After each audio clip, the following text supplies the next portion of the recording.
4 de febrero de 2025. Era una tarde más en la vida de Mateu, un chico de 12 años que salía de la escuela y volvía caminando a casa como hacía casi todos los días. Una tarde común, una rutina común, pero esta vez Mateu no llegó a casa. La familia, desesperada, notó que algo iba mal cuando pasaron horas sin noticias de Mateu. Pronto, toda la comunidad se unió repartiendo carteles y compartiendo llamados en las redes sociales. Mientras las autoridades iniciaban una investigación, errores iniciales en la búsqueda y pistas confusas solo aumentaron el misterio. ¿Qué pasó con Mateu? ¿Por qué desapareció sin dejar rastro? Así comenzaba un caso aterrador que todavía resuena fuertemente. Yo soy Marcos Campos. Sean todos muy bienvenidos. Ya lo sabes, pero no está de más recordarlo. Cada semana hay episodios nuevos por aquí, al menos 3. Sígueme en Instagram, yo soy Marcos Campos. Escanea este código QR aquí para que estés al tanto de todas las novedades que salen en el canal Marcos Campos y también allá en Marcos y Fatos. Este es mi grupo de transmisión, sígueme. Ahí anuncio novedades porque aquí no siempre notifica. Las historias tampoco llegan, ya sabes cómo es, ¿no? Entonces, si te gusta mi trabajo, échame una mano. Chicos, les quiero dar un mensaje especial. Solo necesito un minuto de su atención. Me ayudará mucho. Si te gusta mi trabajo aquí en el canal Marcos Campos, te voy a pedir amablemente que votes por nuestro canal en el premio IBESTE. También les dejo el enlace en el comentario fijado, ¿verdad? De la votación. También voy a dejar el código QR aquí para que sea más rápido y ya puedan votar. De verdad, ayuda muchísimo. Ya, ok, gente, es así. Es uno de los premios más grandes, ¿verdad? Para creadores de contenido en Internet. Y si ustedes pueden, ¿verdad? 10 segunditos, por favor, para que voten por nuestro canal. La verdad, les voy a estar muy agradecido, ¿de acuerdo? Entonces, eso es todo. Avisos dados, vamos a los hechos.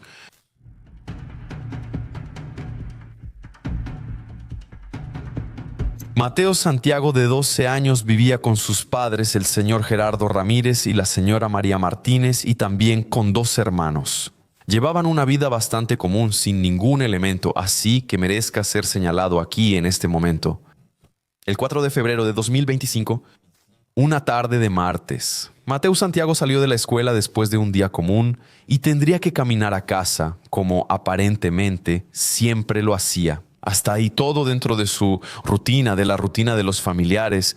Pero ese día, lamentablemente, Mateo no llegó a casa.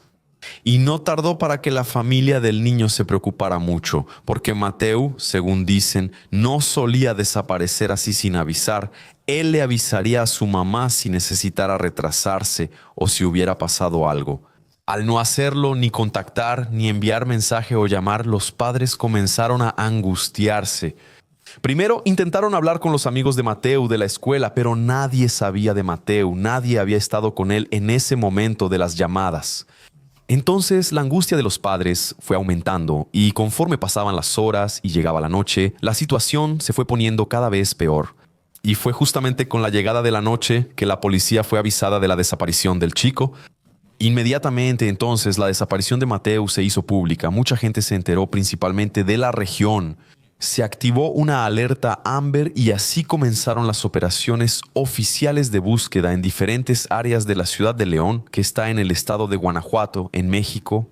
Los amigos y la familia de Mateo no perdieron tiempo y ya empezaron, ¿sabes?, a repartir carteles y compartir la información. La foto del chico en las redes sociales, repartiendo también carteles físicos por la ciudad. Todo con la esperanza de que alguien pudiera dar alguna noticia sobre el paradero de Mateo. Pero justo después de que las autoridades distribuyeron los folletos con la información del adolescente, los padres de Mateo, según se informa, llegaron a alertar. O sea, se dieron cuenta de que había errores en esa ficha de alerta de persona desaparecida. La altura del chico y la ropa que Mateo llevaba ese día estaban equivocadas en esa información. Y esos detalles son muy importantes, ¿verdad, amigos? Para ayudar a encontrar al chico en las primeras horas de la operación de búsqueda. Como sabemos, esas primeras horas son las más importantes y tensas para quienes están involucrados. Los padres de Mateo agradecieron a quienes estaban ahí, solidarios y listos para ayudar a la familia que buscaba desesperadamente a su hijo de 12 años. Entonces hicieron un pronunciamiento público, agradecieron a todos y también a los investigadores. Y además de eso, hicieron un pedido a la población para que tengan cuidado y no difundan chismes o rumores, como algunas historias que decían que Mateo ya había sido encontrado. Y después de esa queja, las autoridades también corrigieron el registro de persona desaparecida, ¿de acuerdo? Y unas horas después, entonces, la alerta fue actualizada y compartida de nuevo. Y ese es un punto que merece ser destacado en el sentido de que, pues, es lamentable, ¿no?, que pase algo así. Está bien que es ese choque, esa desesperación, ¿no?, de querer poner rápido en marcha la investigación, pero pues estamos buscando a Mateo, ¿no? Tiene que tener ahí todas las características perfectas de él para que cualquier persona que lo vea pueda identificarlo, ¿no? En resumen, sobre el mensaje que dieron los padres de Mateo para que las personas eviten chismes y rumores, esa es la pura realidad. Es lamentable. ¿Quién es capaz de hacer algo así? Hacer bromas, chistes en una situación como esta, amigos, es algo que de verdad nos desanima, ¿no? Sobre el sentir de algunas personas, pero sabemos que la mayoría es buena gente, ¿verdad? Afortunadamente la mayoría es buena gente, muchas personas se involucran y eso es lo que importa. Bueno, amigos, entonces, además de personas comunes, entidades y organizaciones, también se movilizaron y empezaron a participar en las búsquedas.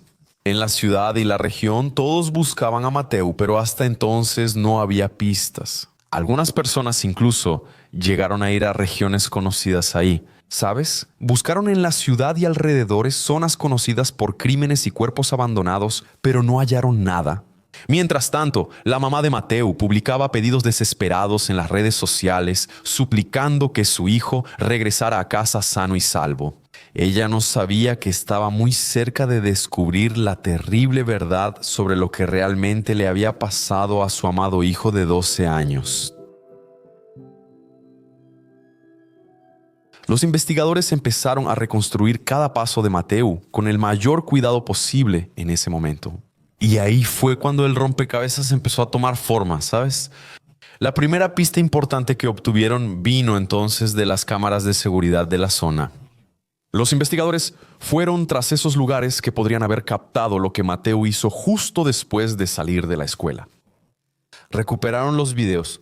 Así los investigadores descubrieron que Mateo salió de la escuela secundaria número 39 del barrio Las Mandarinas alrededor de las 2:20 de la tarde, probablemente con algunos amigos. En la salida, en la puerta, desde ahí Mateo siguió su camino.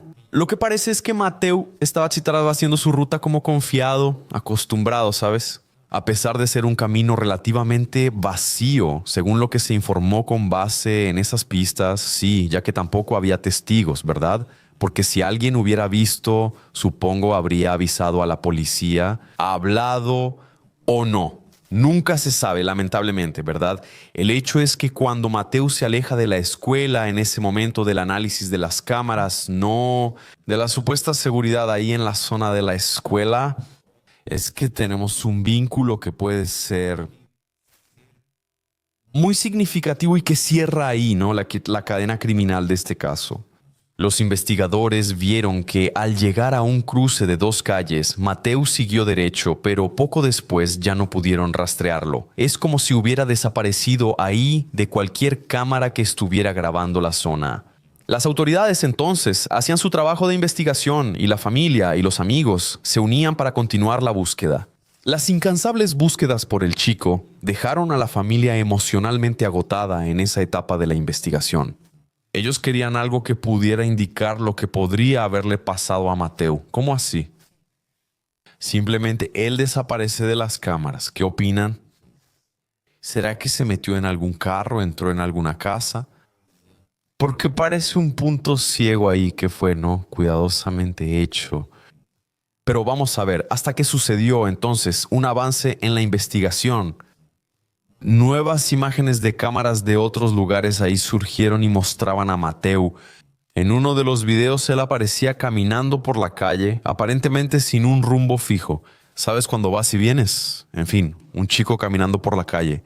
Eso no quiere decir que él estaba perdido. Simplemente podría estar haciendo su camino ahí, tranquilo, Él estaba caminando distraído hasta que después de ese momento llega a un punto donde la cámara logra observar, captar y él se detiene cerca de un consultorio médico. En ese momento Mateo simplemente desaparece. Ahí vemos el cruce con las primeras informaciones y las cámaras de otro punto de la cuadra, ¿verdad? Cuando ya no se le ve después de eso, es ahí, frente a ese consultorio médico donde se evapora, desaparece, se esfuma en el aire. Con base en eso, en un primer momento, se llegó a pensar que Mateo de repente estuviera trabajando en ese consultorio ahí medio tiempo. Pero esa versión pronto se descartó, ¿verdad? Su familia descartó eso.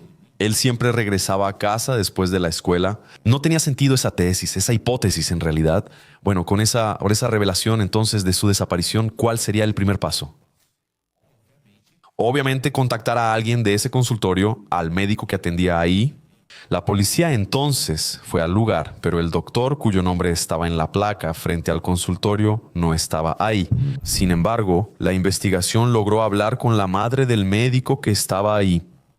Dijeron que se trataba de una investigación policial, que había un niño desaparecido, en realidad un adolescente desaparecido, que había sido visto por última vez cerca de ahí. Después, él desaparece de las imágenes de las cámaras y la policía se da cuenta de que en el consultorio hay cámaras de circuito interno y por supuesto solicitan esas grabaciones. Pero la mamá del médico dice que el sistema está descompuesto y que no había ninguna grabación, nada estaba funcionando.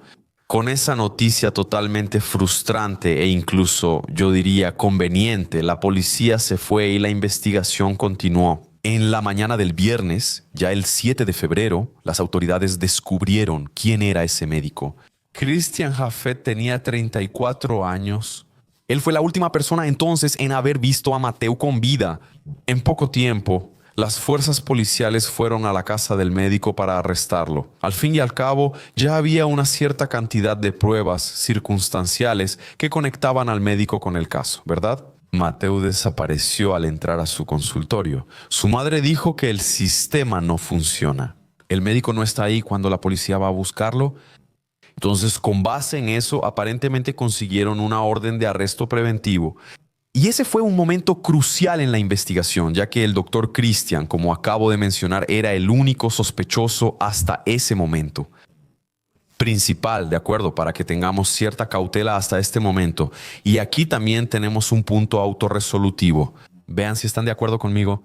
Cuando el médico se dio cuenta de que el cerco se estaba cerrando para él, o sea, la policía había enfocado toda la energía de la investigación en él, ¿qué hizo? Claramente desesperado, cuando la policía llegó a su casa con esa orden de arresto, hizo algo muy extraño y cuestionable.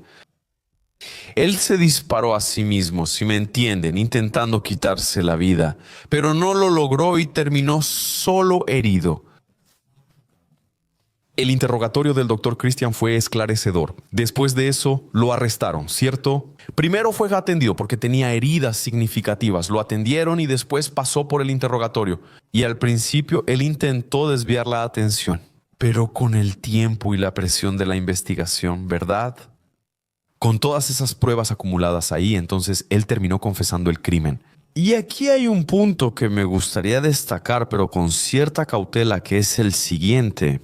Se especuló, se comentó por ahí entre las fuentes que relatan el caso, que entre esas pruebas acumuladas, además de las circunstanciales, ¿no? De las cámaras, etcétera, que en el celular del doctor Christian había fotos de menores, ¿verdad?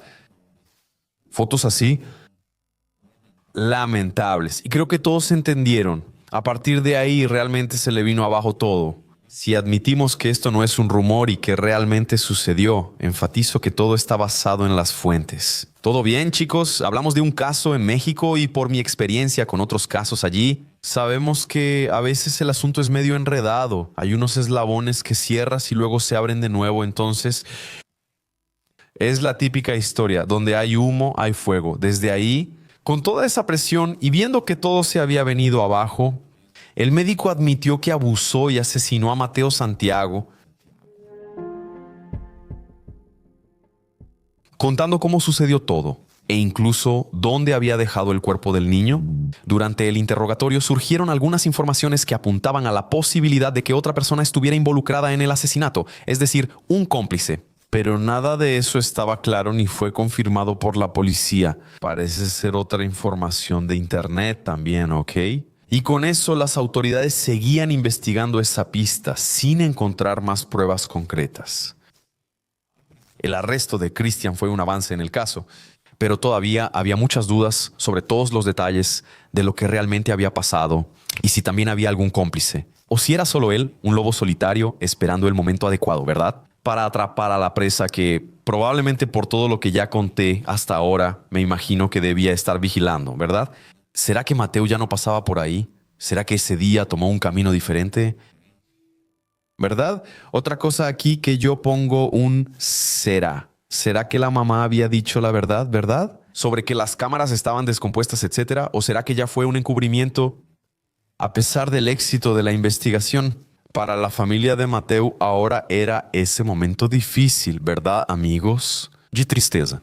3 días después de la desaparición, después de todo ese agotamiento emocional, vino el golpe final. Cualquier sentimiento de esperanza fue reemplazado por el doloroso duelo. La Procuraduría confirmó que el cuerpo de Mateo fue encontrado semienterrado en un terreno cualquiera. En algún lugar de ese sitio de abandono había en el cuerpo y también en el lugar algunos restos biológicos. Y la necropsia lamentablemente confirmó que él había sufrido abuso. La noticia causó gran shock e indignación en todos. Y después de que la familia y también los amigos se despidieron de Mateo en su ceremonia fúnebre, un chico que llevaba una vida muy tranquila, solo estaba haciendo el trayecto de la escuela a su casa como siempre lo hacía allá en León. Guanajuato, en México, había sido encontrado sin vida en Jalisco, el día 7. Jalisco es otra región, pasó en un sitio y lo dejaron en otro. Entonces, la madre y el hermano de Mateo publicaron mensajes muy conmovedores en homenaje al chico en las redes sociales. El hermano de Mateo se sinceró. Habló de la culpa, ¿no? Que él estaba sintiendo en ese momento, pidiéndole a su hermano que lo perdonara porque había sido un pésimo hermano, ¿verdad? Él expresó ahí todo su sentimiento diciendo que esperaba que algún día su hermano pudiera volver a verlo y que pudieran hacer las paces. El chico se sentía culpable por no haber acompañado a su hermano ese día. Pero no sé si él hacía eso, ¿ok? O quizás solo fue un impacto emocional o psicológico, y él atribuyó que la culpa era de él, porque tal vez debería haber ido a buscar a su hermano. Es solo una inferencia, pero comparto con ustedes toda la repercusión del caso y claramente el daño que se hace en una familia, ¿verdad? Ese daño que a veces no se toma en cuenta, ¿no? A la hora de acorralar al tipo, ¿no? ¿Quién lo hizo? Porque no todos, ¿ok? Yo nunca generalizo porque sí existen buenos jueces que toman todo esto en cuenta a la hora de dictar la sentencia. En fin, es muy triste, ¿verdad? Hay que tener compasión por una familia en esa situación y la clemencia. Hay que tener mesura en el momento del juicio, porque poco importan los caminos que llevaron a esto. Entender lo que pasa por la cabeza de un criminal, ¿ok? Es bueno para protegerse, pero para justificar la maldad sin medida, jamás, ¿verdad? Alguien compartió en la red social un mensaje muy emblemático sobre el caso. Miren, te fallamos, Mateo, como sociedad por no unirnos para protegerte cuando caminas por las calles. Como autoridades, por no contar con un sistema de vigilancia eficiente, especialmente en áreas escolares, te fallamos. Ahora, ¿qué pasará? ¿Se hará algo o permitiremos que esto continúe?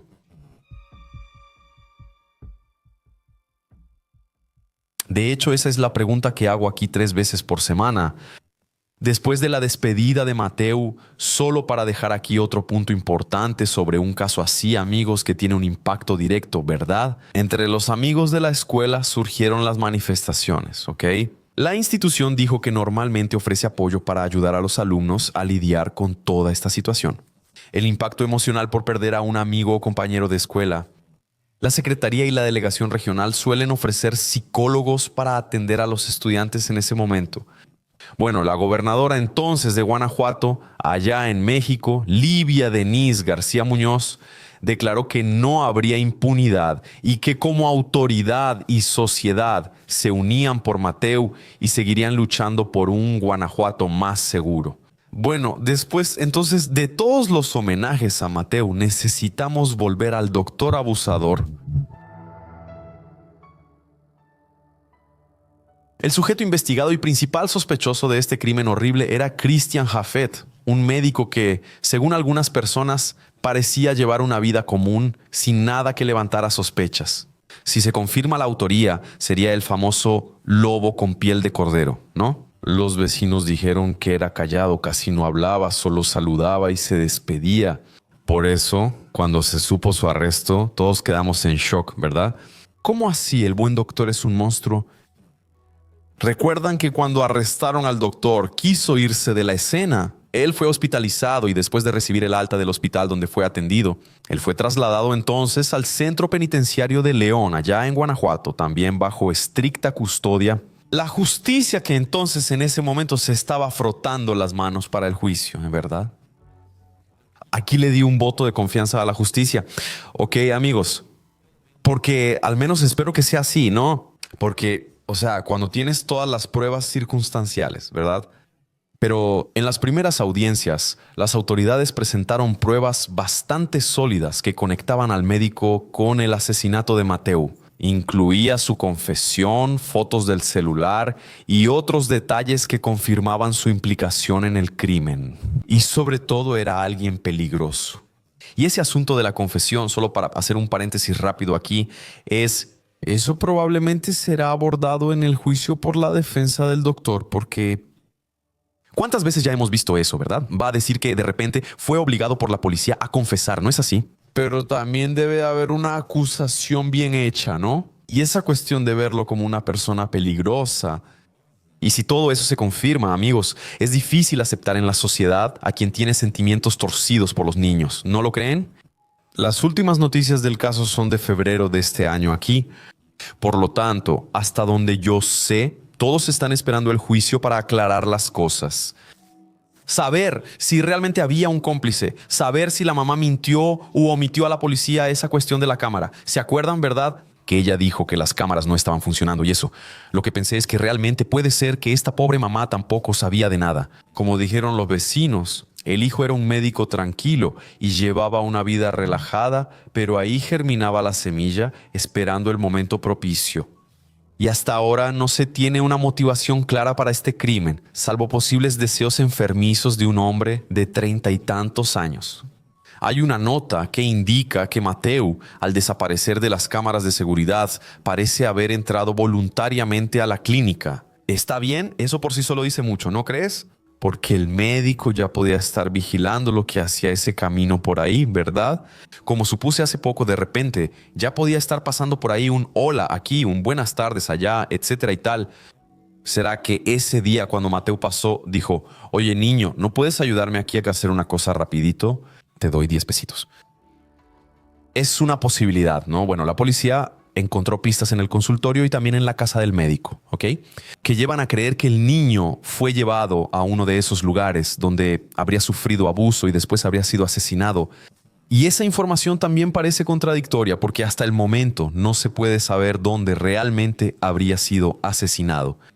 Pues pudo haber sido ahí en el consultorio o también en la casa o incluso en el lugar donde fue encontrado, el lugar donde lo abandonaron porque había materiales, ¿verdad? Ahí biológicos, ¿no está bien? Ahora, algo en lo que todos están de acuerdo en este caso es que Mateu no es un caso aislado. Guanajuato fue el estado de México con más homicidios de niños en 2024. De acuerdo con el informe anual de enero a noviembre de 2024, al menos 2.243 personas de 1 a 17 años murieron por homicidio. Y de esos 1.787 eran hombres y 456 mujeres. Este informe hace que la pregunta clave en los casos criminales vuelva. ¿Qué tiene que pasar para que las cosas cambien? La criminalidad en México es enorme, ¿verdad, amigos? Pero eso se aplica a todos los lugares, yo diría. Pero ese es un tema para otro momento porque es bastante largo, ¿no? La investigación del caso Mateu sigue en curso y no hay una fecha confirmada para el inicio del juicio. Por el momento, Christian Jaffet está preventivamente bajo la custodia del Estado, esperando su juicio. Al menos eso es lo que se informa. ¿De acuerdo, chicos? Como comenté, las últimas noticias son de febrero. Si alguien de México tiene más información sobre este caso, por favor comente y etiquétenme. Con gusto lo comparto. ¿De acuerdo, chicos? El principal acusado del asesinato de Mateu Santiago Ramírez Martínez, sigue en prisión preventiva. Aún no se ha determinado cuántos años podría enfrentar en prisión por su crimen. Amigos, hablamos de cuánto tiempo podría estar preso por un crimen así. Una niña de 12 años abusada y luego asesinada. Me viene a la mente esa pregunta que siempre ronda los casos criminales. ¿Crees que penas más severas funcionan como atenuante del índice de criminalidad? O sea, ¿ustedes creen que las penas más severas, o sea, los castigos, que toman en cuenta todo el historial de la víctima, todo el dolor, en fin, la crueldad del crimen, la diferencia de edad, la facilidad con la que se cometió ese crimen? Poniendo todo eso en la balanza, ¿ustedes creen que castigar adecuadamente puede ser ahí un mecanismo que haga pensar, oye, mejor no, ¿verdad? ¿O ustedes creen que eso no tiene nada que ver, que va a seguir pasando independientemente de si hay cadena perpetua, pena de muerte, en fin? De verdad quiero saber la opinión de cada uno de ustedes. El espacio terapéutico es para hablarlo, ¿de acuerdo? Otro tema que quiero tratar sobre el caso de Mateu es que su desaparición y asesinato muestran graves problemas en los protocolos de emergencia, ¿verdad? Y eso se repite en varias partes del mundo también, principalmente en la demora para reconocer que el caso puede ser serio. En estos casos la familia es quien debe movilizarse, ¿sabes? Salir a buscar pistas, poner carteles de persona desaparecida hasta que dicen, oye, vamos, ¿no? Claro, no es la norma. Sinceramente espero que sea la excepción, ¿no? Pero en casos así, de personas desaparecidas, no puede haber ni siquiera excepción, ¿verdad? Tiene que haber un protocolo riguroso que seguir ahí. Si la familia está diciendo que no es como un amigo, vamos a revisar, vamos a empezar ya, ¿no? A investigar la demora en divulgar información correcta y el desorden con algunos datos iniciales. Hicieron la investigación muy complicada, como en el caso de Mateu, ¿cierto? Esto hizo que muchos criticaran a las instituciones encargadas de buscar personas desaparecidas. En fin, amigos, una historia impactante, ¿verdad? De un crimen que parece ser al azar, aunque también hay elementos que pueden mostrar que había ahí un depredador al acecho, esperando para actuar, ¿no? El momento exacto, o sea, un crimen premeditado.